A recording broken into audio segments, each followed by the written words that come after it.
생활에서 우리 생활 속에서 풀어내는 요가를 생활 속에서 풀어내는 우리 삶의 얘기, 생활 얘기라고 하는 큰 주제를 가지고 앞으로 이제 원래는 10강 정도로 우리 저번에 이제 기획할 때 했는데 이게 짜다 보니까 11강 정도로 이렇게 지금 얘기가 됐습니다.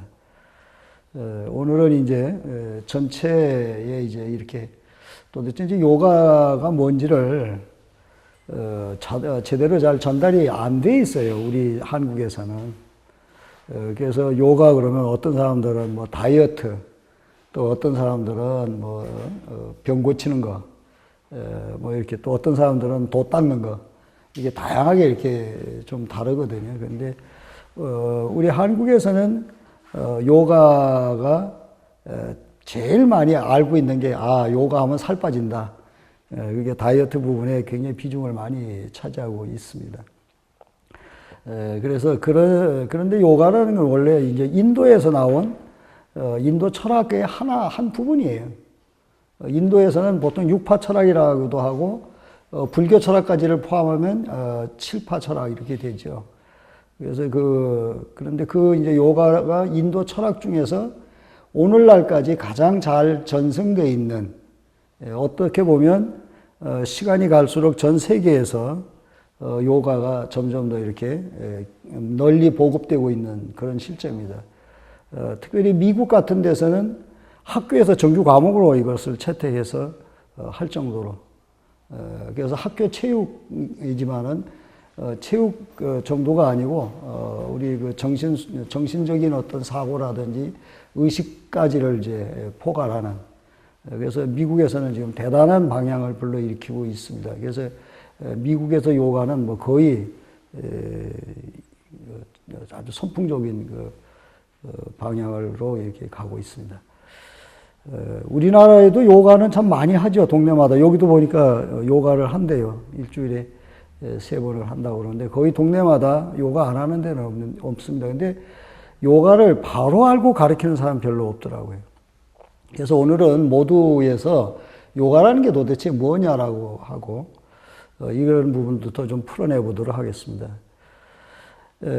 혹시 뭐 여러분들은 어떠세요? 우리가 살아갈 때 여러분들은 정말 행복합니까? 우리 호경 씨는 좀 요가 좀 와서 했죠. 뭐 이런 얘기는 안 했는데, 근데 뭐 와서 하고 안 하고를 떠나서 우리 삶 속에서 진짜 행복한지, 행복까지는 아닌데 근데 기쁘게 살고 있는지, 이런 것들을 한번 우리가 한번 자기를 들여다 봐야 될 것 같습니다. 저는 이제 뭐 요가를 이제 어떤 경전적 측면으로 보면 요가라는 것은 그렇게 얘기를 하고 있어요. 마음을 움직이는 원인들, 마음작용을 일으키는 원인을 제거해서 자유로운 경지에 가는 것, 다시 말해 사마디에 들어가게 하는 것이 요가다, 이렇게 이제 나와 있거든요.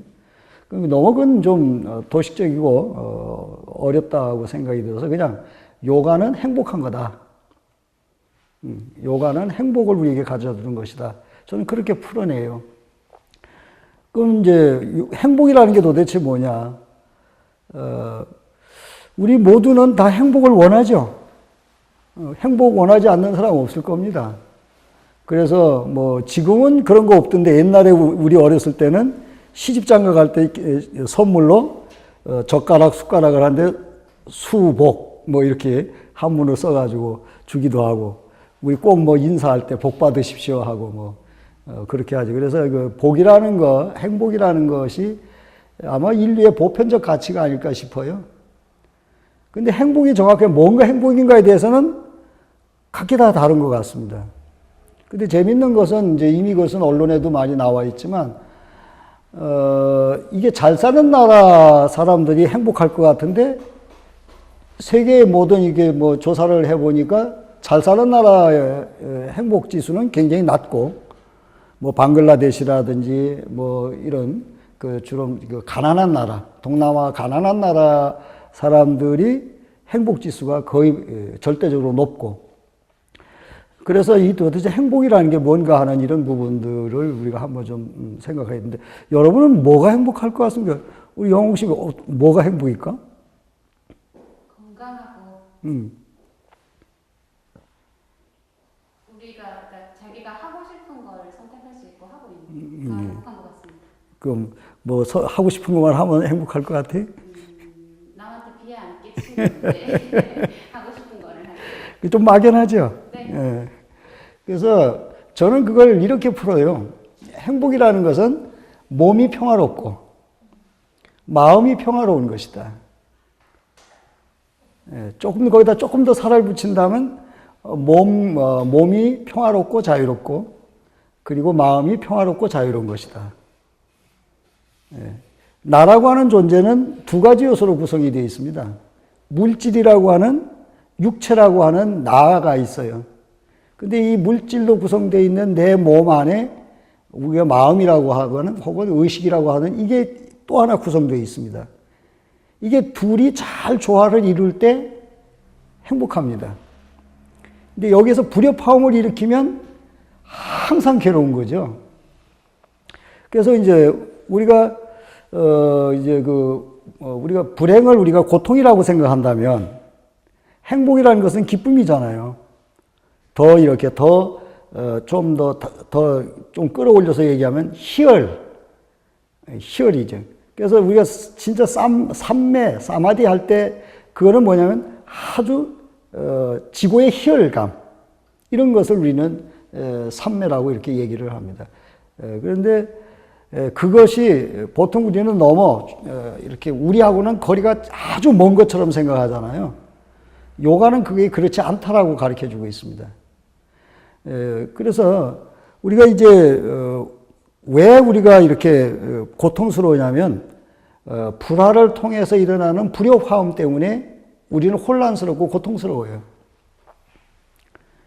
그러니까 조화롭지 못하다는 거죠. 항상 뭔가 분리되어 있고 분열되어 있고.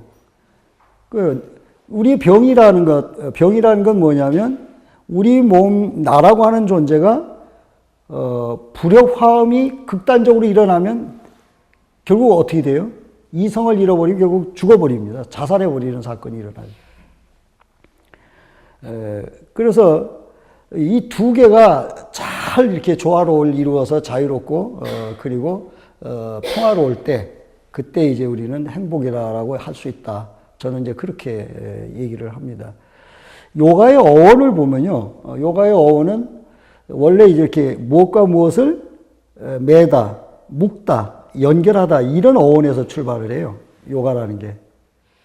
그래서 이제 무엇과 무엇을 연결하다는 게 뭐예요? 우리 이제 사람으로 치면 사람의 육체와 우리의 마음 이것이 분리되지 않고 잘 조화롭게 연결되어 있는 것. 그래서 이렇게 통일된 나라고 하는 존재를 만들어가는 것. 그것을 말합니다. 그래서 내 안에 내 몸과 의식 혹은 마음이 하나가 될 때 그때 온전한 나라고 하는 것을 우리는 나라고 하는 게 존재하게 되는 거죠. 그래서 이게 분열이 심하면 심할수록 우리 속에서는 항상 괴로운 거죠. 그런데 이제 이런 부분들이 왜 오느냐라고 하는 것들이 이제 굉장히 중요합니다. 왜 오느냐? 뭐 내가 몸이 건강하지 않기를 원하는 사람 하나도 없어요. 그리고 내가 마음 평화롭지 않기를 원하는 사람은 하나도 없습니다. 그런데 내가 고통스러운 몸을 자꾸 만들어가는 거예요. 이 세상에는 그 원인이 없는 결과는 없습니다. 불협화음을 일으키는 것이 나지요. 다른 사람이 나한테 불협화음을 일으켜주지는 않습니다. 그러니까 내가 불협화음을 일으키고 그 불화하기 때문에 결국 내가 굉장히 괴로운 거거든요. 몸도 그렇고 마음도 그렇고 그런 겁니다. 그래서 이 몸이라는 것을 우리가 보면 이렇거든요. 몸이라는 게 그 완벽한 조화를 이루면 이제 금방 뭐 여기 이 얘기하기 전에 이제 자세 얘기하셨는데 우리 이 선생님은 그냥 자세 딱 아주 잘하고 앉으셨습니다. 그 앉아 있을 때 우리가 요가를 할 때 요가 동작을 인도 말로 아사나라고 불러요. 아사나. 인도 산스크리트인데 아사나. 그래 무슨 아사나 이렇게 부르거든요. 그 아사나라는 말이 무슨 말이냐면 바로 앉다. 그 말이에요. 바로 앉다. 그러면 어떻게 앉는 게 바로 앉는 거냐? 견고하게, 안정되게 그렇습니다. 안정이라는 말은 어떤 말이냐면 완벽한 균형을 이루는 걸 말합니다. 그럼 균형된 게 어떤 것이냐? 앉았을 때는 중심이 꼬리뼈에 딱 껴서 앉아있는 게 전혀 불편하지 않은 거예요. 서 있을 때는 어떤 자세냐? 발바닥 전체에 무게가 걸려서 아무리 걸어도 피곤하지 않은 걸 말하는 겁니다. 근데 이제 이게 자세 자체가 완벽하게 안 앉으면 우리의 의식도 흐트러집니다. 이제 나중에 이제 강론에 들어가면 그런 얘기를 전부 할 겁니다만은 예를 들면 등이 많이 휘어 있는 사람은 어떻게 되겠어요? 심장이 약해지고 그리고 목에 문제가 생기고 어깨에 문제가 생기고 허리에도 문제가 생기고 그러니까 뭐 요통이 올 수도 있고 목 디스크가 올 수도 있고 뭐 이런 여러 가지 상황들이 올 수 있는 거죠. 그래서 그런 바로 앉는다, 완벽한 균형을 이룬다는 게 몸이 가지고 있는 첫째 조건이에요. 이제 그렇게 되면 우리 몸이 조화로워지는 거죠. 이제 그래서 그렇고 그러면 이제 마음이라는 건 어때요? 여러분 마음이라는 게 시시각각으로 반응하잖아요. 예를 들면 내가 이런 얘기를 하고 있는데도 어떤 사람은 저거는 맞아, 저건 뭐 틀렸어 하고 자기 나름대로 반응이 각기 다 다릅니다. 긍정도 하고 부정도 하고 어떤 경우에 다. 그래서 우리는 비판도 하고 뭐 심한 비난도 하고 하는 건데요. 각기 자기가 가지고 있는 만큼을 가지고 생각을 하는 거죠. 이것이 모든 것을 수용할 수 있을 정도의 어떤 것, 이런 의식까지 가야만 비로소 우리는 마음이라고 하는 혹은 의식이라고 하는 게 자유로운 거죠. 그래서 요가라고 하는 것은 이렇게 나라고 하는 존재를 몸이든 혹은 의식이든 완벽히 자유로워지는 그것을 하기 위해서 요가를 수련을 하는 거고 그 수련을 수행으로 끌고 가는 겁니다. 그래서 원래 이제 요가는 우리가 이제 인도에서 나온 걸로 다 알고 있죠. 뭐 인도에서 나온 거는 사실이고요. 역사가 얼마나 됐느냐라고 하는 것은 뭐 조금 그 설들이 각기 다 다릅니다만은 어쨌든 그 문자가 생기기 훨씬 이전부터 그래서 그 대체로는 한 5천여 년 전에 인도에서 생겼다고 하는데 그것이 중요한 건 아니에요. 이 요가가 생기게 된 배경이 아주 재밌습니다. 이 요가는 인도에서 나왔는데 이 요가 자체가 모든 걸 다 수용하는 걸 담고 있거든요. 이 처음에 요가가 탄생될 때 그 배경은 그렇습니다. 인도라고 하는 나라가 이제 뭐 가보신 분도 계시겠지만 참 세계에서 몇 번째로 큰 이렇게 나라인데 그게 기후도 아주 굉장히 열악하고 환경이 굉장히 열악합니다. 비가 많이 올 때는 다 쓸어 내려가고 또 비가 안 올 때는 몇 달씩 비가 안 와가지고 그 거대한 강이 거의 물이 없어요. 아주 큰 강 말고는 물이 없습니다. 자잘한 이런 강들은 뭐 다 말라서 없고 그런 열악한 그 환경을 가지고 있고 근데 거기에 이제 원래 인도에 살던 토속 종족이 있었습니다. 그게 땅을 중심으로 살아가는 종족이었죠. 근데 거기에 유럽으로부터 이동민족인 아리안족이 이제 인도 쪽으로 돌아오게 됐다고 그래요. 그럼 그 사람들은 어떤 종족이에요? 이동민족이기 때문에 끊임없이 이동해가는 그런 민족이었습니다. 그런데 그 사람들이 이동을 할 때는 주로 뭘 보고 이동을 할까요? 하늘의 별을 보고 이동을 했습니다. 그러다 보니까 자연스럽게 그들은 하늘에 대해서 많이 알았습니다.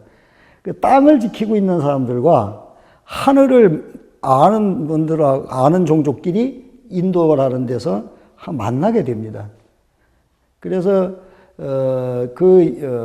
인도의 토속 종족과 이동 민족이 거기서 만났는데, 자, 여러분 어때요? 우리가 낯설은 사람을 처음에 만나면 굉장히 서먹서먹하죠. 그리고 모르겠어요. 지금은 모르겠는데 제가 어렸을 때 그 동네 이웃 동네하고 많이 싸우고 그런 기억이 있거든요. 뭐 그게 크게 이해상관도 없는데 서로 이렇게 그런 뭐 앙숙이나 진 것처럼 1년에 한두 번씩 그냥 패싸움들을 하고 그랬던 기억이 있습니다. 근데 이제 뭐 우리나라에도 보면 지금 이제 이 영원한 간에 이런 지역적 갈등, 이게 아마 어제 오늘의 일은 아닌 것 같아요. 옛날부터 그런 게 있었던 것 같고, 제가 이제 이런 걸 깊이 얘기하려는 건 아니고요.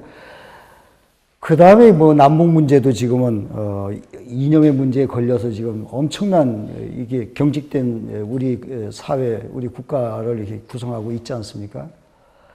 제가 왜 이렇게 장황하게 이런 얘기를 하느냐면, 전혀 다른 부류가 땅을 중심으로 살아갔던 종족과 하늘을 중심으로 해서 이동했던 그 민족이 전혀 충돌하지 않고 만들어낸 문화가 무슨 문화냐. 그 문화가 그게 바로 힌두 문화입니다. 요가는 여기서 출발을 해요. 어떤 이런 얘기를 하면 이제 기독교인들은 아주 펄펄 뛸 수도 있어요. 가저나 요가를 2단이다, 3단 이렇게 얘기하는 분들이 아주 많거든요. 특별히 기독교의 이제 쪽에서. 근데 이건 엄청난 얘기예요. 원래 이제 힌두 사상이라고 하는 것은, 이 모든 걸 수용하는 그런 사상입니다. 블랙홀과 같습니다. 여기서 비폭력 사상이 나오거든요. 그래서 그 안에 들어가면 어떤 피부건, 어떤 생긴 색은, 형태건 아무 상관없이 거기서는 그걸 다 안고 가는, 그것이 힌두 사상이 됩니다. 그것이 나중에 종교로 가고, 지금은 이제 힌두교가 극단적 힌두교가 나와서 테러도 하고 하는 상태까지 변질됐지만은, 어쨌든 이런 위대한 사상을 만들어내게 돼요. 그런데 이 사상을 우리가 그러면 여러분들이 몸이 자유롭고 싶은데 안 자유롭죠. 마음도 누구나 다 받아주고 다 이해하고 했으면 좋은데 잘 안 되잖아요. 이 부분이 그렇게 쉽게 되는 게 아니에요. 그래서 이제 이런 것들을 우리가 어떻게 이제 그럼 내가 조절할 수 있느냐 그런 거죠. 그것이 이제 요가 수행법이에요. 요가 수행법입니다. 그래서 요가에서는 이거를 그 5가지를 이렇게 문제를 제시해요. 그래서 폭력을 쓰지 마라, 거짓말하지 말고 진실하게 살아라. 그 다음에 남의 거 넘보지 마라. 그리고 탐심을 내지 마라. 그 다음에 요즘에 한참 좀 세계적으로 지금 아주 지금 난리가 났죠. 성에너지를 함부로 쓰지 마라. 이 5가지를 아주 중요한 이렇게 화두로 제시를 했어요. 그래서 이런 것들을 여러분 폭력이 왜 나올까요? 폭력은 아니 지가 하고 싶은데 잘 안 되는 거죠. 그러니까 하고 싶은 대로 척척척 되면 폭력 쓸 일이 없잖아요. 다시 말해 하고 싶은 건 뭐예요? 욕망이거든요. 탐심이라고 해요. 탐욕인데 이 탐욕을 성취하기 위해서 결국은 폭력이라는 게 나오는 겁니다. 그래서 이제 이것을 해결하는 이제 화두를 5개를 또 준 게 있어요. 그게 뭐냐면 네가 깨끗해라. 정화라는 거죠. 정화. 깨끗하고 그리고 그 공부를 해라. 말하자면 이제 지혜를 가지라는 거죠. 이 공부는 어떤 그 정보를 말하는 게 아니고 깨달아라 그니 깨달아라. 그리고 고행 수행하라. 그러니까 그냥 되는 거 없다. 노력해야 된다는 것이고요. 그리고 이제 그 남을 사랑하고 살아라. 이런 것들을 이제 그래서 이것을 우리가 이제 하려고 하니까 얼른 안 되는 거예요. 남을 사랑하고 싶다고 해서 이렇게 진짜 아무 이해상관 없이 마음을 나누고 이렇게 사랑할 수가 없잖아요. 사랑하고 싶은데 뭐 그렇게 안 되는 거예요. 내 안에 사랑하고 싶은 마음보다 아끼고 싶은 마음보다 미워하는 마음, 어떤 내 마음속에 오히려 부정적인 것들이 더 많이 있다고요. 그럼 이런 것들로 차 있는 나를 어느 날 내가 갑자기 그렇게 될 수가 없는 거죠. 그래서 이제 수련이라는 걸 하게 돼요. 그래서 수련은 요가 운동을 해라 그런 거예요. 운동. 그것이 이제 소위 지금 우리가 많이 대중적으로 많이 하고 있는 그것입니다. 그거는 극히 한 부분이에요. 요가를 내가 완전한 나를 만들어가기 위한 극히 한 부분입니다. 그 다음에 너가 호흡을 제대로 해라. 호흡을 제대로 해라. 그 다음에 너희가 명상을 해라. 명상을 해라. 그래서 그런 것들을 이제 요가에서는 제시를 했습니다. 아주 과학적이에요. 그래서 참 재미있는 것이요. 여러분, 한번 그 호흡을 이렇게 코에다가 하고 코로 숨을 내쉬어보세요. 손등에다. 양쪽으로 숨이 다 나가나요? 어느 한쪽만 나갈 거예요, 지금. 살해봐요, 살. 항상 어느 한쪽은 막혀 있습니다. 우리는 콧구멍이 두 개가 있어서 둘 쪽으로 다 숨이 들어오고 나간다고 생각하지만 그렇지 않습니다. 한쪽은 막혀 있고 한쪽이 열려 있어요. 근데 이게 주기적으로 자꾸 바뀌어요. 어느 때는 오른쪽이 열렸다. 어느 쪽엔 왼쪽이 열렸다. 그렇게 이제 주기적으로 이렇게 바뀌는데, 이제 호흡하라고 하는 때는 뭐냐면, 호흡이 양쪽 코로 동시에 숨이 들어가고 나가고 하고, 그 숨이 들어가는지 나가는지 모르겠어요. 말하면 호흡이 끊어진 듯 고요한 상태. 그때가 돼야 비로소 내 생각이 밖으로 열려있던 게 내 안으로 들어오게 되어 있습니다. 이건 무슨 얘기냐. 우리는 누구를 이렇게 볼 때, 우리가 사람과 사람을 관계를 할 때 남에 대한 건 잘 보여요. 그죠? 남에 대한 건 아주 바늘 끝 같은 것도 다 잡아냅니다. 아, 저 사람 지금 기분이 나빠 있네. 아, 저 사람 이게 얼굴 표정에서 보면 그 사람이 지금 어떤 상태에 있는가를 금방 알아차립니다. 그만큼 우리의 시각이 어디에 가 있다? 밖으로 가 있다는 거죠. 나를 볼 수가 없어요. 나를 안 보는 거예요. 그러다 보니까 모든 원인을 밖에다 투사를 시켜요. 너 때문에 내가 불행하다는 거죠. 너 때문에 내가 불행하다. 너 때문에 내가 가슴 아프고 너 때문에 내가 고통스럽다 이러는 거죠. 전부 바깥에다 전가를 시키는 겁니다.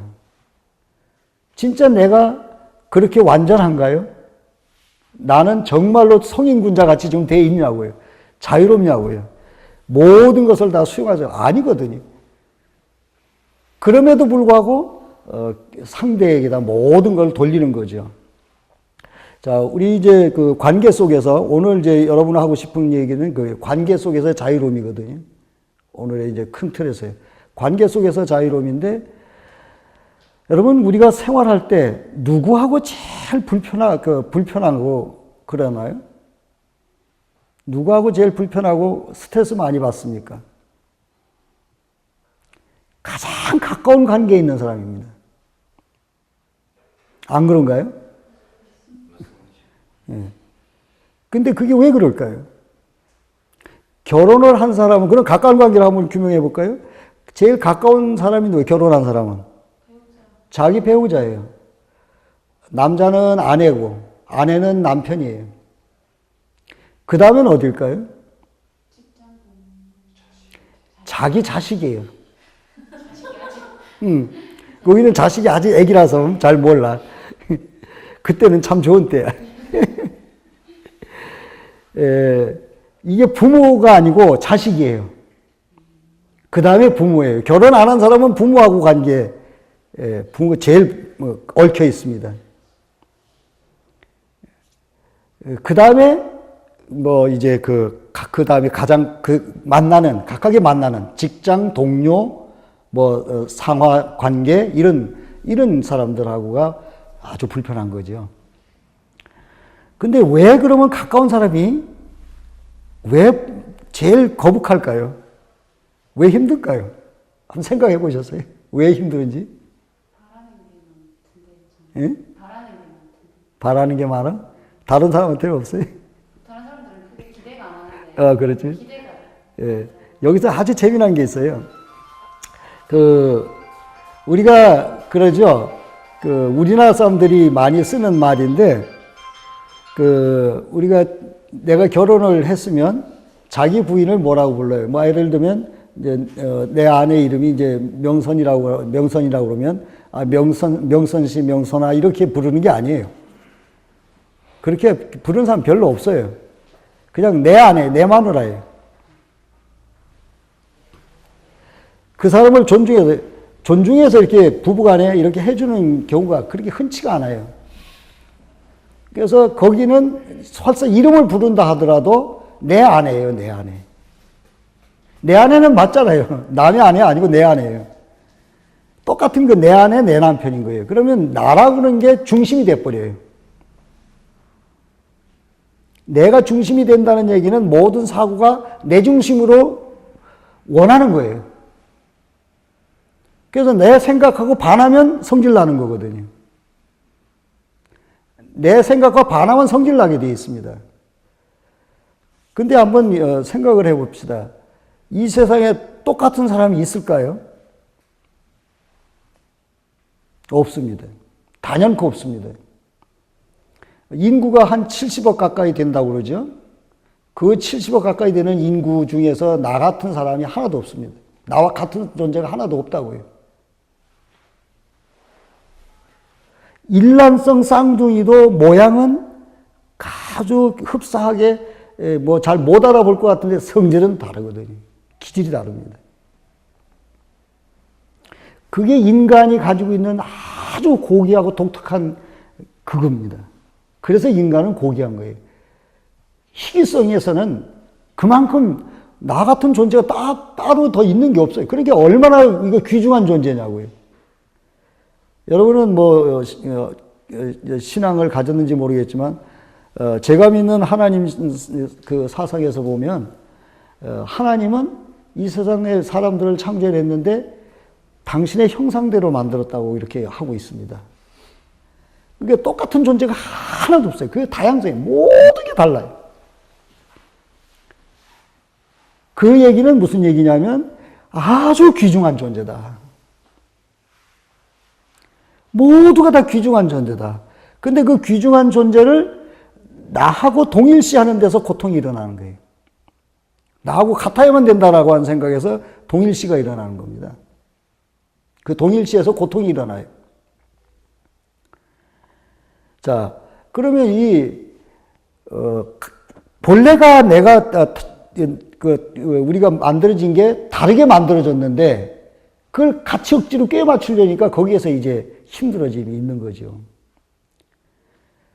그래서 요가는 이제 통합입니다. 통합.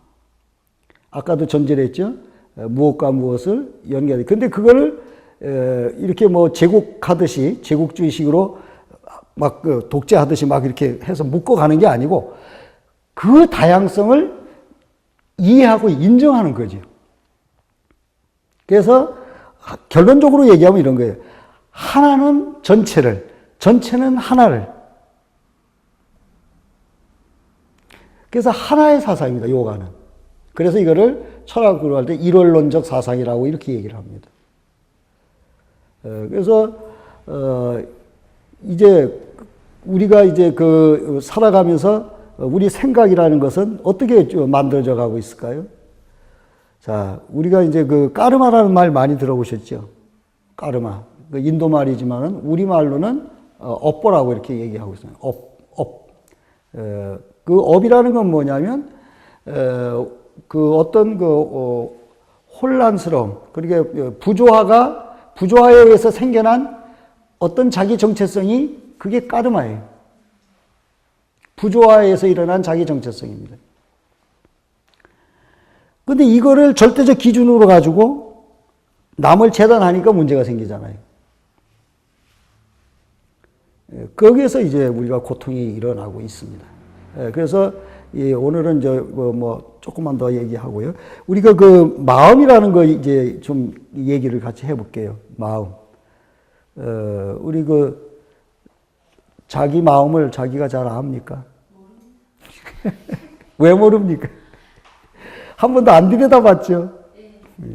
이제 앞으로 들여다볼 거예요. 이 마음이라는 게 저번에도 우리 이제 사석에서 조금 얘기를 했는데 마음이라는 놈이 이게 조석죽변이에요. 그냥 늘 뛰듯하죠? 기도를 한다고 기도를 하고 눈을 감고 있는데 오만 생각이 여기서 몇 초도 안 가서 막 돌아가 다니고 있어요. 그게 무슨 기도가 되겠습니까? 그만큼 이 마음이라는 놈은 널뛰듯이 마치 이제 그 파도와 같이 얘기를 하죠. 파도. 바람이 살짝만 불어도 물결이 일어나는 거죠. 태풍이 오면 뭐 어떻게 돼요? 완전히 이제 난리가 나죠. 근데 이 마음이라고 하는 게 이렇게 이제 엄청난 그 파동을 일으키는데 이 마음이라는 게 어떻게 우리에게 형성이 되느냐? 이게 마음이라는 게 우리의 모든 현상들에 의해서 좌지우지 되잖아요. 좌지우지 되는데 이 마음이라는 게 이게 제일 먼저 반응하는 게 어떤 반응이냐면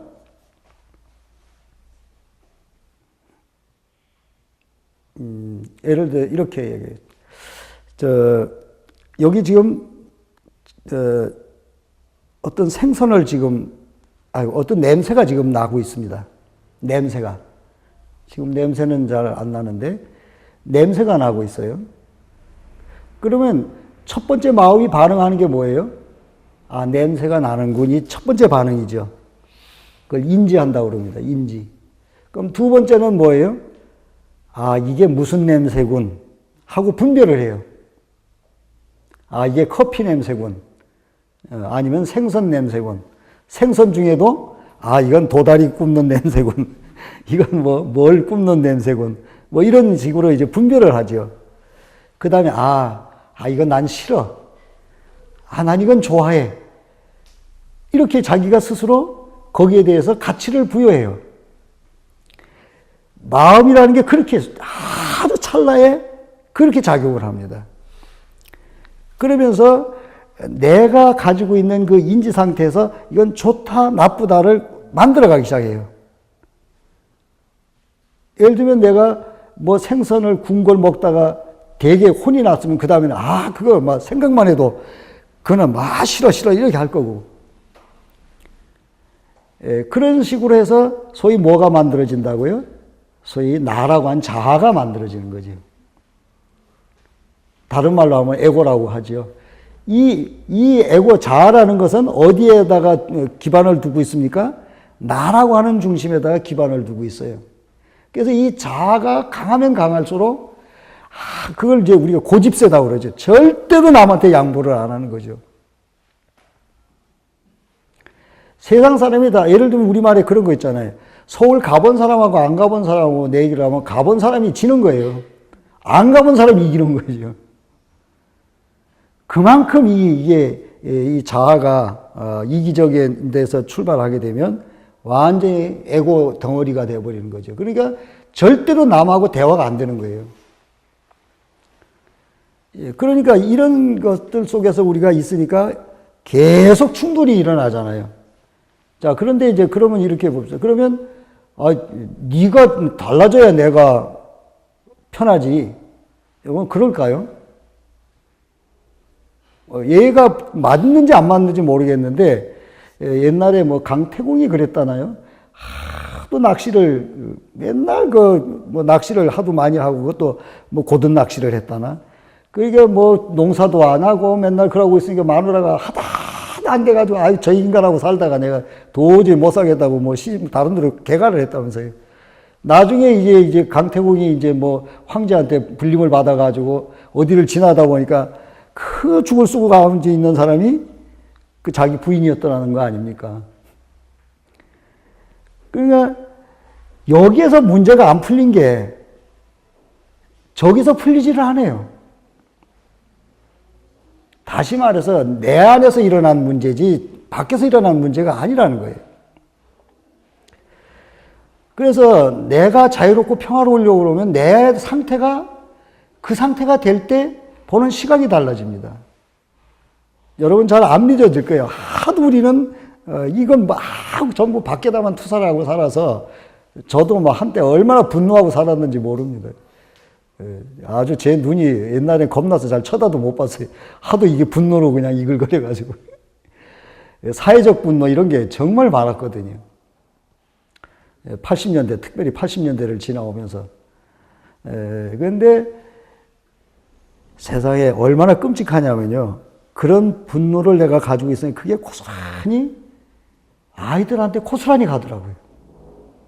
깜짝 놀랐습니다. 내 그 화내고 뭐 그렇게 하는 것들이 그냥 그대로 아이들한테 다 가더라니까요. 얼마나 소스라치게 놀랐는지 모릅니다. 그래서 우리가 이런 요가 공부를 하고 수행을 하는 거다. 왜냐하면 이 부정적, 이걸 이제 다른 말로 얘기하겠습니다.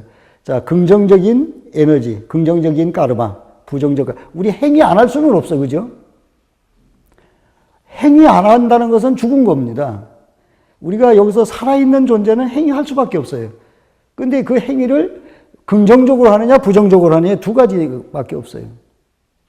저는 제가 요가를 만난 지가 이제 한 40년 가까이 되는데, 특별히 이제 우리 요가 선생님들이 되게 여자분이 많잖아요, 우리나라는. 인도에 가면 여자들이 없어요. 전부 남자만 요가 선생인데, 우리나라는 희한해요. 남자들이 요가 선생님이 별로 없습니다. 근데 이 보면, 참 그 결혼했던 사람들이 너무너무 남편하고 관계 속에 너무 막 힘든 거예요. 근데 희한하게 요가를 얼마 하고 나면 잘 살아요. 제가 수없이 많은 제 제자들 속에 그런 경험을 합니다. 뭐 한 달에도 몇 번씩 헤어지려고 도장 찍으러 가고 하고 할 정도 되던 사람들이 왜 그런지 아세요? 그게 결국은 밖에 있는 게 아니다 하는 거지. 그래 제가 이제 우리 제자들한테 하는 말이 그겁니다. 남편이 달라지기를 바래가지고 그 관계가 절대 좋아지지 않는다. 이건 남자들도 마찬가지예요. 남자가 만약 그렇다면 여자가 아내가 달라지기를 바라서 절대 관계가 좋아지는 게 아니다. 내가 달라지면 내가 내 속에서 나가는 언어가 아주 부드럽고 편안하고 그런 언어가 나가고 그런 행동이 나가게 되어 있습니다. 근데 내가 좋게 하는데 상대가 나한테 나쁘게 하는 게 맞습니까? 없습니다. 우리의 그 부부간의 대화를 한번 보세요. 또 요즘에 이제 우리가 대화하는 걸 한번 가만히 한번 보세요.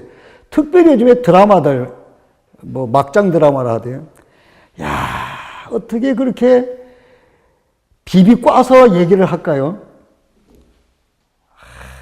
아주 비수를 꽂는 말들을 너무 많이 하잖아요. 그러면 내가 그 말을 들었을 때 상대는 어떻겠어요? 거기도 비수를 가는지요. 비수를 당연히 칼을 갑니다. 그렇기 때문에 우리의 관계는 관계 속에서 자유로운 것은 내가 자유로워져야 됩니다. 내가 편안해져야 됩니다. 그러면 나한테서 나가는 에너지가 달라요. 에너지가 방사되는 게 다릅니다. 저기서 옛날엔 성질 팍팍 내더만 이거 많이 부드러워졌네. 그러면 부드러운 말 하는데 대고 화내지는 않을 거예요. 그러면서 자기도 그쪽에서 오는 화답은 뭐예요? 그쪽에서도 자연스럽게 편안한 에너지를 보내오게 되어 있는 겁니다. 그것이 관계 속에서 자유예요. 근데 이게 그렇게 간단하게 되어지는 건 아니에요. 그렇기 때문에 우리가 아까 얘기했던 5가지를 이제 실현하기 위해서 5가지를 우리가 실천하게 하는 것 중에서 뭘 하느냐? 수행하라. 그렇게 행위하라는 것이 바로 그것입니다.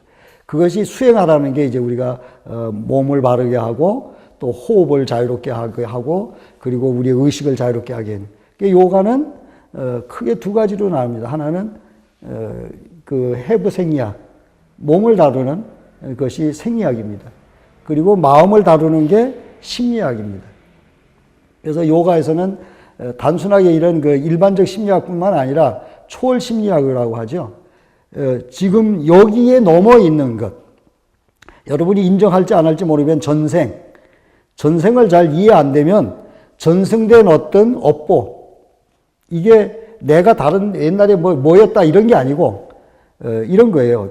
이 대물림하는 업보라는 게 내가 내 아이들한테 화내니까 아이가 그대로 된다고 얘기했지요. 이 얘기를 듣는 게 더 예를 드는 게 쉽겠습니다.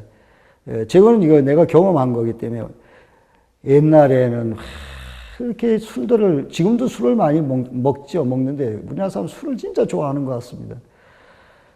내 그 집 근처에 집안 형님 뻘인데 연세는 우리 아버지 뻘인데 이제 뭐 장날만 되면 벌써 저 동네 입구 들어오면서 그냥 오는 게 알아요. 막 꽝꽝 질러면 그 집 사람들은 전부 도망가 버려요. 오면 이제 거기서 맞아 죽으니까.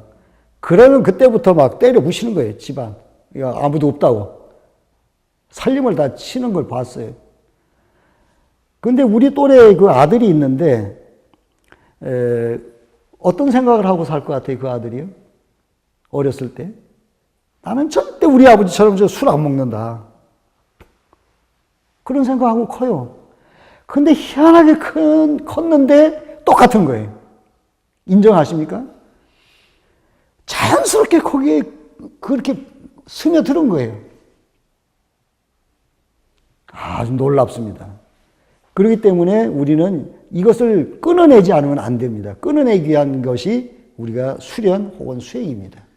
그것이 요가 수행법이고 수련법이에요. 그래서 수행법입니다.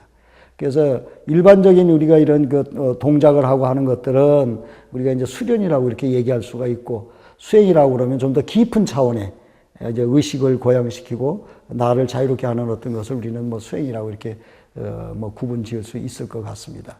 그래서 우리가 이제 한번 이제 오늘 뭐 간단하게 처음 시간이니까 내 몸의 현 주소가 어떻게 되어 있는지를 한 번 더 확인을 한번 해보겠습니다. 자, 한번 우선 앉는 자세부터 좀 하겠습니다. 우리가 저 앉는 자세가 요가에서는 크게 3가지를 요구하고 있습니다. 3가지가 그 연꽃 자세라고 하죠. 그걸 연화자라고 하죠. 그 왜 연화자라고 하냐면 그 연꽃이 물 위에 이렇게 딱 떠 있는 것 같은 그런 자세다 그거예요. 그러니까 그만큼 평화롭게 앉아 있다 그 말입니다. 그래서 이제 인도 원어로는 파드마라고 하는데 그게 연꽃이라 그 말입니다.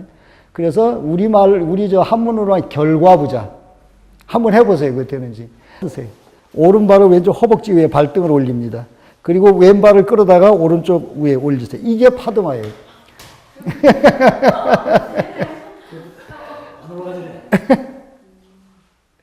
자, 우리 이종원 처장은 아주 잘 되고 있네요. 근데 아직 꼬리뼈가 바로 안 서 있습니다. 우리 영웅 씨는 조금만 무릎을 더 내려봐. 예, 그렇죠. 더 조금 더. 자, 지금 이 앉아 있는 분은 이렇게 앉아 있으면 몸이 기울어지거나 흐트러지지 않아요. 근데 이게 숙련이 안 되면 어떤 결과가 오느냐면 다리가 저리고 불편해요. 이걸 계속 하다 보면 이게 완전히 수직으로 딱 서는데 이 척추가 수직으로 서는 게 제일 중요한데요. 왜 수직으로 서는 게 중요하냐면 척추가 수직으로 섰을 때 우리 기라고 하는 거 있죠. 기가 잘 통하게 되어 있습니다.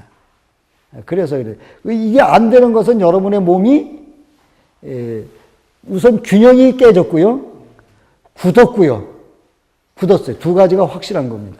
이 에너지는 뭐 아직 확인이 안 돼서 말 못하겠고, 여러분 어쨌든 좌우 바란스가 깨진 거예요. 그리고 굳었던 게 확실합니다. 그러면 여러분 그 노화가 뭘까요?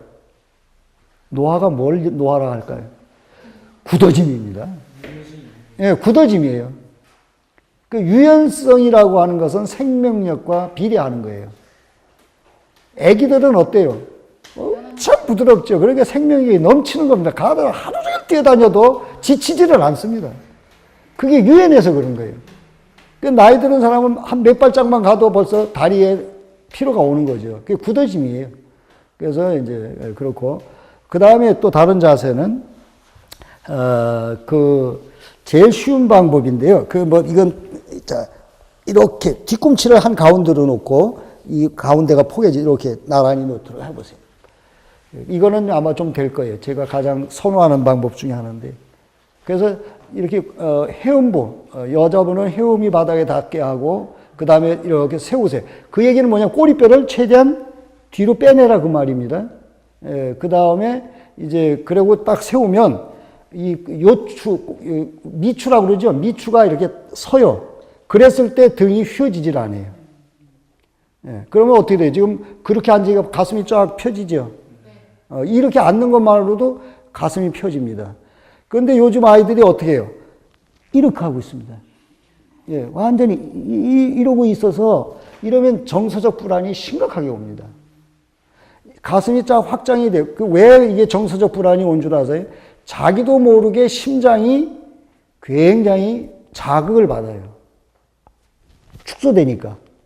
그래서 불안하고 긴장이 오는 거예요. 그래서 가슴을 쫙 펴면 편안해져요. 그리고 당연히 이게 가슴이 펴지면 턱이 당겨집니다. 등이 구부러지면 어때요? 등이 구부러면 고개를 들어야 되죠. 그러니까 목에 이상이 생겨서 시력도 나빠지고 그렇습니다. 자, 그 다음에 또 하나 동작, 앉는 법. 무릎 꿇고 앉아보세요.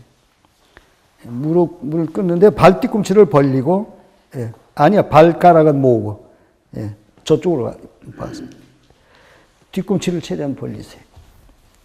그렇지. 이후에 엉덩이를 앉히는 겁니다. 어때? 이거보다는 더 척추가 더 쓰죠? 척추가 더 반듯해요.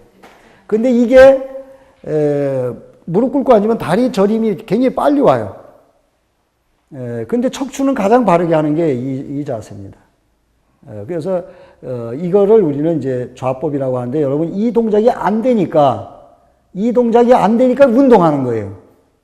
아사나라고 하는 걸 하는 거라 그 말이죠. 그래서 아사나를 하는 거예요. 그렇기 때문에 이 자세가 이런 게 있다. 그래서 여러분이 가장 편안한 자세를 선호하면 됩니다. 앉을 때 이거는 꼭 지키셔야 돼요.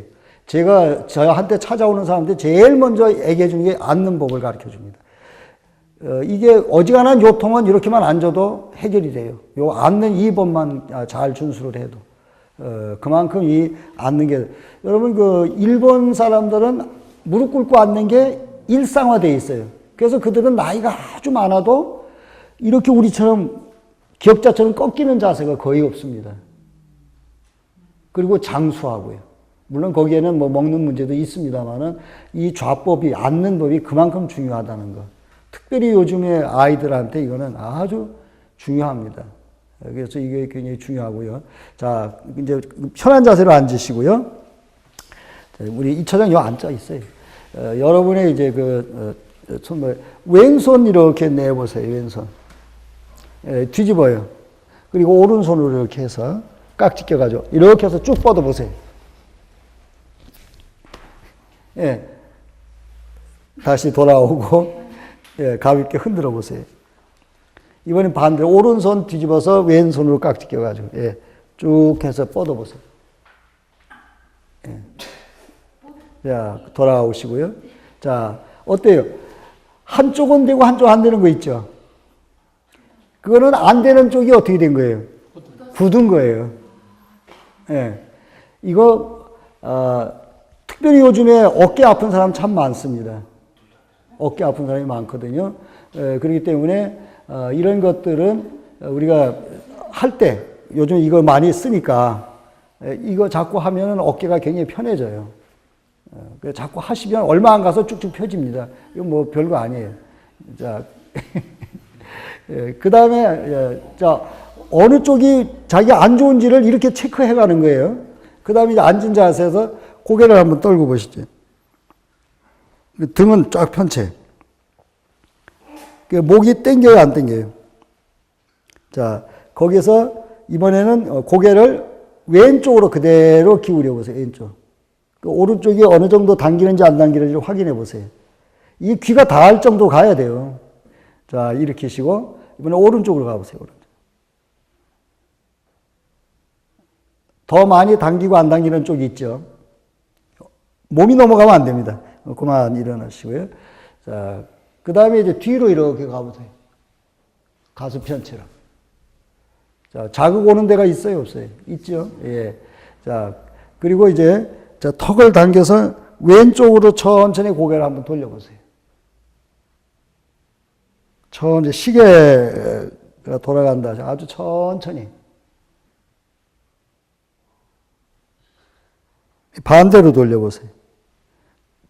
그 고개를 돌아갈 때 자극이 오는 지점이 있죠? 예. 거기에서 멈춰 있으면 돼요.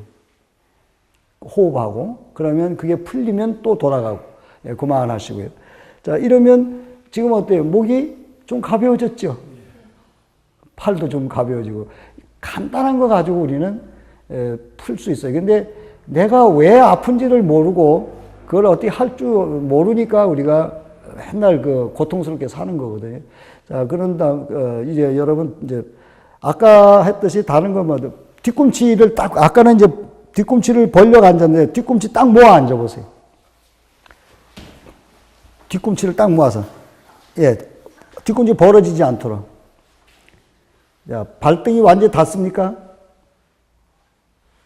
전부 다 닿아야 되나요? 응. 발레리나처럼 이렇게 쫙 뻗어져야 돼요. 잘 안 붙죠. 예. 자, 그러면 그 발 밑에가 많이 당기죠, 여기? 예, 그게 뭐냐면 발목이 이렇게 당겨지고 있다, 그 말이거든요. 예, 그래서 나이가 들면 어떻게 돼요? 발목이 자꾸 이렇게 오그라들습니다. 그래서 발목이 굳어요. 자, 발목이 굳으면 어떻게 될까요? 우리가 몸을 하는 것은 아까도 얘기했지만 바르게 균형, 그 다음에 유연성, 그 다음에 힘, 세 가지가 필요한 거거든요. 우리 몸이. 그 세 가지만 갖춰져서 몸은 자유롭습니다. 예. 그러면 이제 그게 안 되는 것은 발목이 굳었기 때문에 굳었다는 것은 탄력이 없다는 거잖아요. 그럼 우리가 보행을 할 때 여기에서 우리가 그 어떤 탄력을 받아줘야 할 것이 다리로 전이 돼가지요. 그러니까 다리 피로가 빨리 오는 겁니다.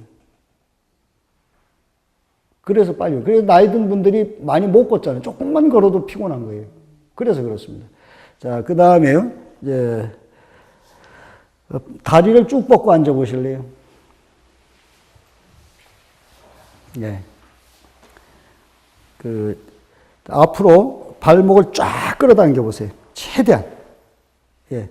자, 이 엄지와 검지로 엄지발가락을 잡아보세요. 잡아보세요. 안 잡히네. 아이고. 이게 왜 안 잡히는 줄 아세요? 백은 없어요. 예. 자, 그대로 고개 숙이지 말고요.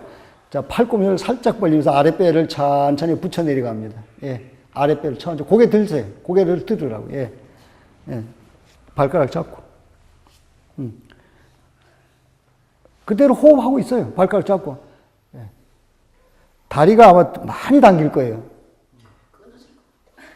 호흡해야지, 그러니까. 그만 세우시고. 다리 가볍게 흔들어 보세요. 지금 어때요, 다리 느낌이? 전기와? 느낌을 한번 느껴보세요. 지금 그 당겼던 데 어떤 느낌이 오는지. 아주 시원하게 뭐가 흐르는 것 같은 느낌이 올 거예요. 자, 그러면 여러분이 좌우로 얼마만큼 기울이기가 안 되는지, 어느 쪽이 기울어졌는지 확인하겠습니다. 거기는 하나 앞으로 더 나오세요. 그래서 옆으로 할 거니까. 자, 왼 다리를 옆으로 벌려보세요. 벌릴 수 있을 만큼. 오른 다리를 구부려서 뒤꿈치를 자기 그 골반 쪽에 갖다 대세요. 예, 그렇지. 이런 식으로. 예. 자, 여기에서 자기 각도 있잖아요. 다리 벌어진 각도대로 어깨를 틀어요. 이렇게. 예. 이렇게.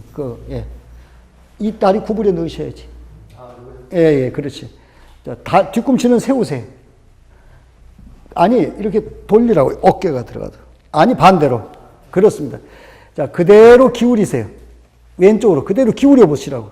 왼쪽 다리 쪽으로 기울이라고요. 기울이라고.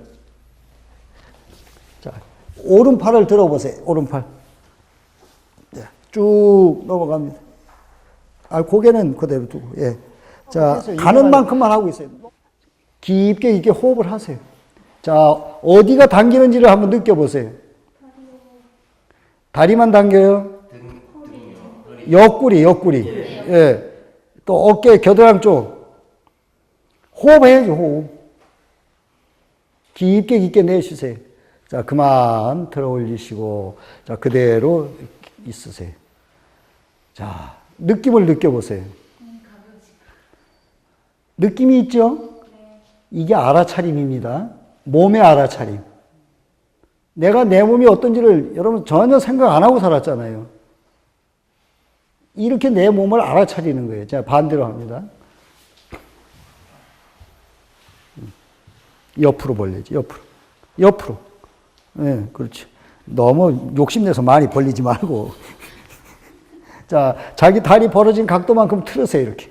그래가지고 그대로 왼팔 들어 올려서 쭉 넘어갑니다. 예. 예. 팔 들어 올리고요. 그래. 자, 아까하고 어떻게 다른지 다를 거예요. 아까 느낌하고 지금 느낌이 다릅니다. 똑같지 않아요. 호흡하셔야지, 호흡.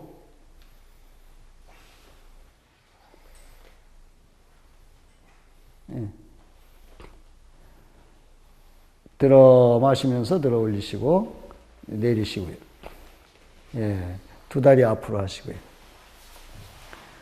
자, 어떠세요? 좌우 했는데 어느 쪽이 더 당겼죠?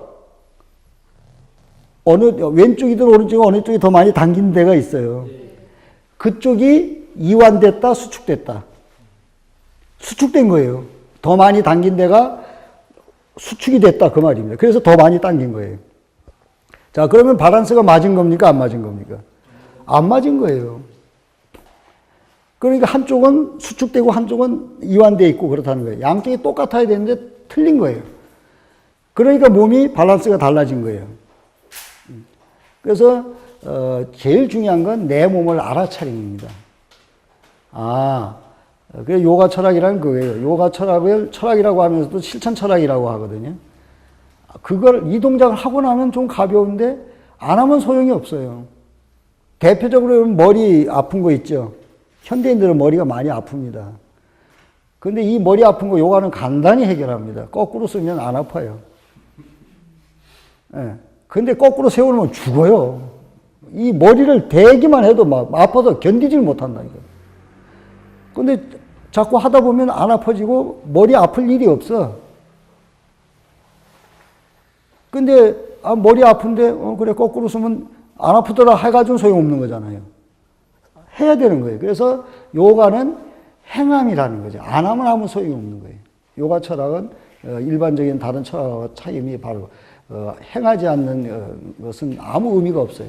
자, 그 다음에 우리가 이제 제일 중요한 거 엎드려 보실래요? 여러분이 얼마만큼 엎드려 보세요. 한번 엎드려.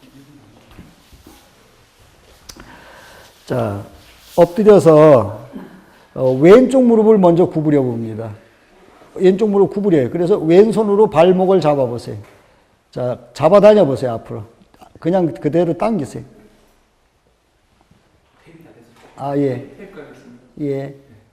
그냥 당기세요. 그러면 어때요? 아니, 들어 올리지 말고, 엉덩이는 낮추고, 엉덩이가 바닥에 떨어지지 앞으로 그 고관절 앞쪽이 바닥에 당겨요. 그러면 허벅지가 당깁니까? 안 당깁니까?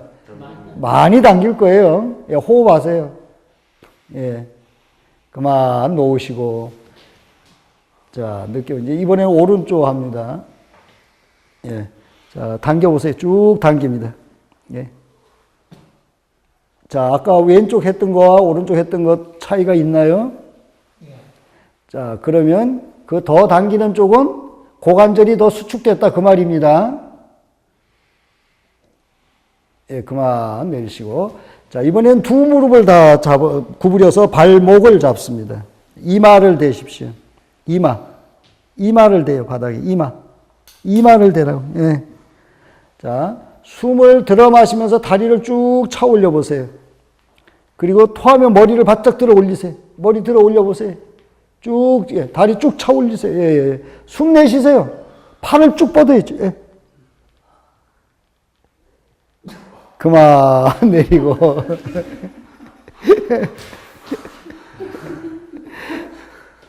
자, 누우세요. 그 자리에 누우세요. 자, 누우십시오. 등을 대고 누워요. 편안하게 눕습니다.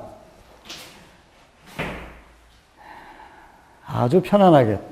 다리에 힘을 쭉 빼세요. 손을 겨드랑이에 탁구공이 하나 들어갔다 할 정도로 벌려서 손등이 바닥으로 내려가도록 놓으세요. 손등을 바닥으로. 밑으로 내려놓으시라고. 밑으로. 위로 올리지 말고. 예, 손등을 바닥으로 해요. 손바닥이 아니고. 손등이 바닥. 예. 그리고 약간 팔을 벌리세요. 손을 약간 벌려놓으세요. 그러니까 다리도 힘을 쭉 빼세요. 자, 이제 제 안내에다가 집중해 주세요. 자, 의식을 자기 코에 집중합니다.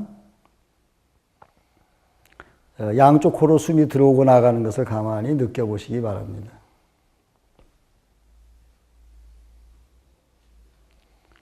숨이 들어오고 나가는 곳에다가 자기 의식을 거기다 모아 놓으세요.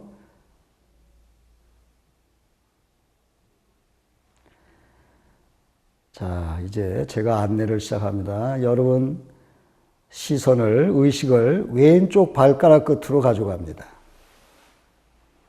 자, 발가락에 힘을 쭉 빼세요. 움직이려고 하지 말고 그냥 이렇게 툭 놓아버리세요. 이렇게 탁. 힘을 빼면 툭 놔져요.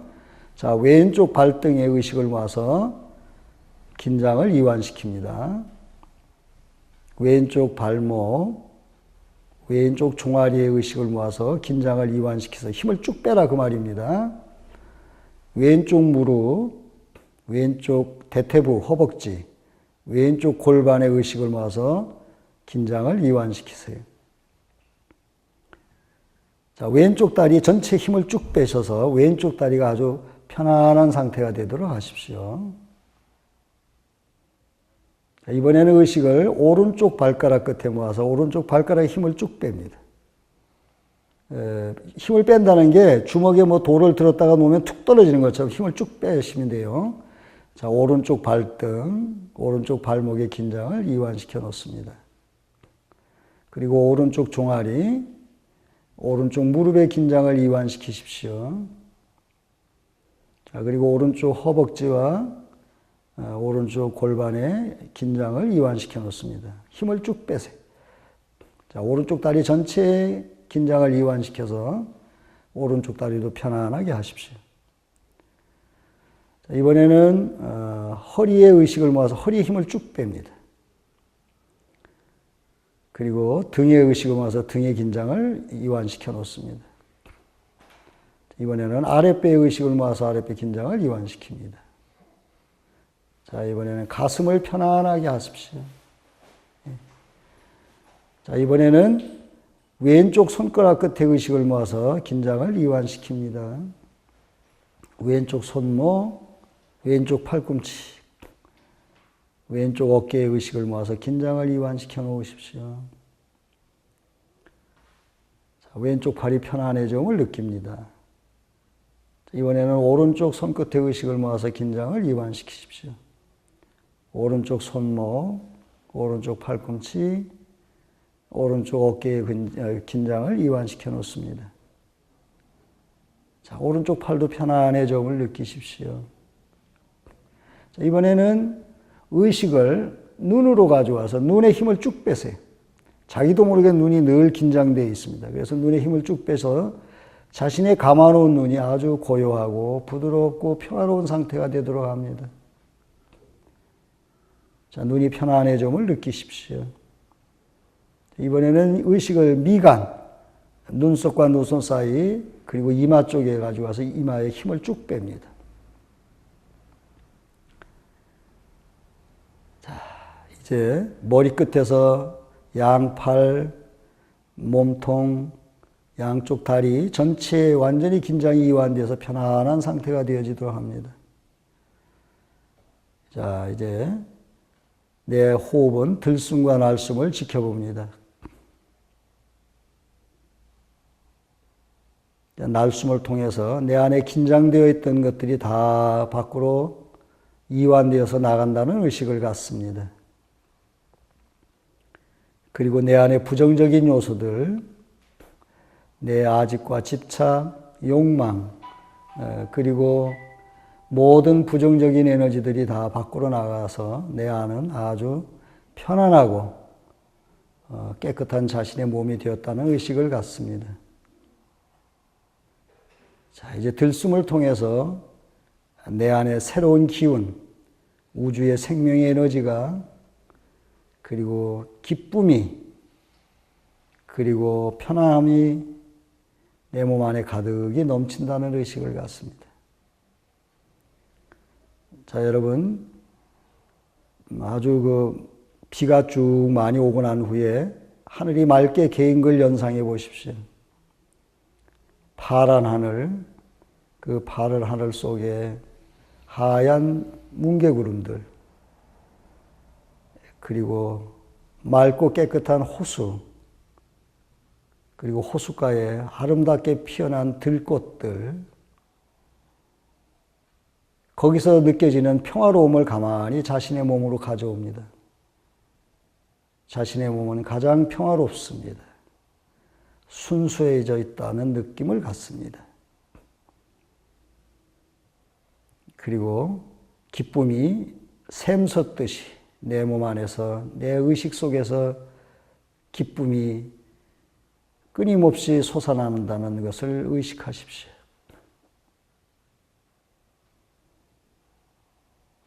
그런 느낌을 그대로 가져가 봅니다.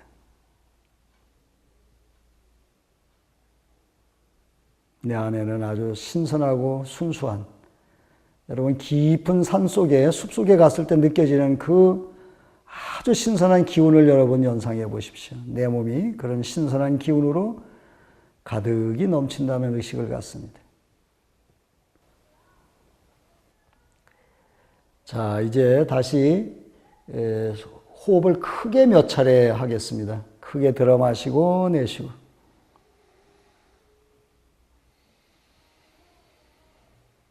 예, 천천히 조용히 눈을 뜨십시오.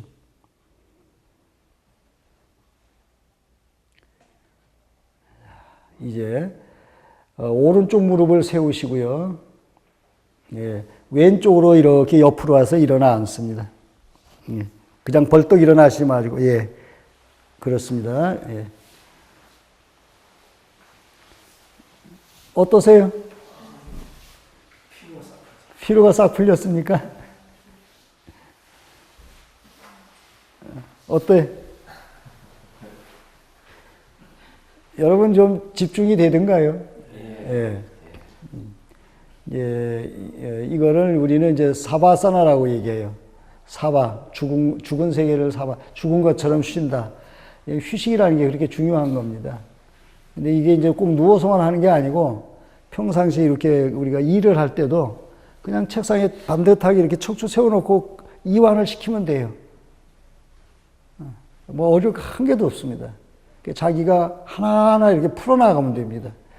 그 의식을 세포 하나에다 해가지고. 오늘은 제가 조금 짧게 하고 멘트를 아주 미세하게 안 했는데, 아주 미세하게 가면 자기가 그런 에너지하고 이렇게 하나가 되게 돼서, 여기 그 상태 속에서는 불협화음이 없지요. 그게 요가입니다. 내가 그런 순수한 자리에 가면 그런 게 일어나지 않습니다. 자, 오늘 뭐 여기서 혹시 질문이 있습니까? 예. 혹시 예, 그렇습니다. 예, 어떤 것도 가능합니다. 여러분, 우리 세포는요, 모든 것, 이 사람이라고 하는 존재가 얼마나 완벽하게 이렇게 만들어졌는지 모릅니다. 예, 쉬운 예를 들어, 우리가 여기 살점이 툭 떨어져 나갔어요. 살점이 떨어져 나가요. 얼마 안 가면 완벽하게 언제 떨어져 나간지 없이 다 다시 재생이 되거든요. 우리 몸은 완벽하게 재생될 수 있도록 만들어졌는데도 불구하고 우리가 그렇게 안 하기 때문에 재생이 안 되고 자꾸 죽어가는 거예요. 우리 세포가 죽어가고. 여러분, 우리 피가 한 번 만들어진 피가 계속 도는 거 아닌 줄 알죠? 새로 계속 만들어집니다. 그런데 왜 혈압이 생겨날까요? 피가 그 안에 혈관이 탁한 거죠. 그러니까 자꾸 피가 이제 탁해져 버리니까, 그릇이 탁하니까 피도 탁하겠죠. 새피 만들었는데. 그러니까 쓰레기에 쌓이니까 혈관이 좁아지는 게 압이 생긴 거예요. 그래서 압이 생긴 겁니다. 그 다음에 이제 우리가 세포도 끊임없이 세포가 새로 만들어집니다. 그게 모든 게 완벽하게 스스로 자기를 재생시키고 있는데 우리는 그것에 대해서 너무 관심 없어요. 그래서 얼마든지 건강하게 살 수 있습니다. 그런데 그걸 우리가 모르고 모든 걸 남한테 의존하잖아요. 그게 내 몸이 내가 안 하고 남한테 다 의존하고 삽니다. 그러니까 내 몸이 저도 지가 성질나서 주인 말 안 들어요. 뭐 이런 얘기 앞으로 계속 할 겁니다. 예. 자, 또 다른 혹시 질문? 40년 전에 이렇게 잘못된 어깨 가능합니다. 예. 예. 어느 시점에 가면 이제 제가 일일이 몸을 하나씩 봐서 운동 처방을 제가 줄 거예요. 오늘 시간이 너무 많이 갔죠? 아니, 상관없습니다. 그래요? 예. 또요. 예를 들면 이런 거잖아요. 아까 왜 어깨가 안 좋으냐? 어깨가 안 좋은 원인을 가지고 있다고요. 그거 해결하면 그거는 그대로 괜찮아집니다. 근데 지금 해결할 수 없죠. 40년 전에 일어났던 거니까. 해결할 수 있습니다. 예. 지금 증세가 어떤데? 40년 전에 이게 탈골이 됐는데 예. 그 치료를 못하고 놔둬서 이렇게 팔이 마비된 상태였어요. 어릴 적에. 지금은 마비 안 됐잖아요. 그거 이제 풀었죠. 그렇네. 병원에 가지랑 푸는데 그게 여전히 남아서 이제. 부자연스럽다는 거죠. 그 얼마든지 해결이 됩니다. 뭐 거기까지도 왔는데 뭐 더 안 되라는 법이 있습니까? 그렇죠. 근데 물론대로 이렇게 된다는 게 예. 쉽지 않다는 거예요. 예를 들면 이런 겁니다. 내가 이렇게 이런 데가 많이 아픈 분들이 있어요. 이 아픈 게 여기 문제 아니거든요. 견갑골의 문제예요. 예를 들면 우리가 허리 디스크를 하는데 허리가 디스크가 오면 다리가 저리죠. 다리가 저리거나 다리가 아파요. 그런데 다리가 저리고 아픈데 그게 어디에서 온 거예요? 허리 때문에 온 거예요. 그럼 허리는 어디서 고장이 났을까요? 허리가 지가 괜히 나빠졌을까? 예, 골반이 잘못돼서 그래서 허리가 나빠진 거예요. 골반은 여러분 이게 주춧돌하고 같습니다. 이게 좌우 대칭이 맞아야 되고 이게 들고 나는 게 같으면 허리의 변이 처음부터 아팠다면 처음부터 그렇거나 하는데 처음부터 아픈 건 아니거든요. 예. 이제 다음에는 이제 우리가 실제로 이제 이런 고를 일으키는 고통의 실체들에 대해서 이제 하나하나 좀 가져가려고 합니다. 그러면서 또 여러 가지 얘기들이 올 거예요. 왜 내가 힘드는가? 왜 몸이 힘드는가? 왜 마음이 힘드는가? 이런 것들을 이제 하나하나씩 해서 이제 그렇게 가도록 그래 하겠습니다. 예, 오늘 뭐 저는 준비를 한 것은 지금 여기에서의 평화와 자유라고 하는 지금 여기에서라는 게 가장 중요하다. 그런 얘기를 중심으로 했는데 뭐 그게 뭐 서로 교감이 됐는지는 모르겠어요. 그래서 결국은 우리가 분리돼서는 안 된다. 몸과 마음이 하나가 돼야 되고 너와 나의 관계 속에서도 요즘 흔히 말하는 소통이라는 게 잘 될 때 우리가 건강한 관계가 일어나는 거다라는 것이거든요. 근데 특별히 이제 그러기 위해서는 내가 달라져야 된다는 것이고요. 그것이 우리가 관계 속에서나 지금 여기에서 우리가 모든 것을 해결할 수 있는 그것이 완벽하게 해결할 수 있는 방법이다라고 생각하고 있습니다. 그래서 여러분들이 이제 내 몸을 알아차려야 되고 나의 실체를 알아차리는 게 중요합니다. 그걸 우리는 지혜라고 그럽니다. 깨닫는 거라고요. 깨닫는다. 근데 무지는 뭘까요? 모르는 거거든요. 내가 몸은 아파 죽겠는데 왜 아픈지를 내가 모르는 거죠. 뭐 때문에 아픈지를. 그러니까 답도 없죠. 알면 간단하죠. 해결이 가능한 거죠. 그래서 안다라고 해서는 알미라고 하는 건 깨달음입니다. 그것은 깨달음은 정보하고는 다릅니다. 지식하고는 다른 거죠. 그게 알아차림이에요. 그래서 나를 알아차리는 것. 그래서 내가 알아차렸으면 어떻게 해야 되나요? 그거를 실제로 이제 구체적으로 그것을 이제 실행하는 것. 그거죠. 그것을 통해서 나는 하루하루 굉장히 자유로운 존재로, 평화로운 존재로 간다. 그것이 제가 늘 갖고 있는 생각이었습니다. 예. 고맙습니다.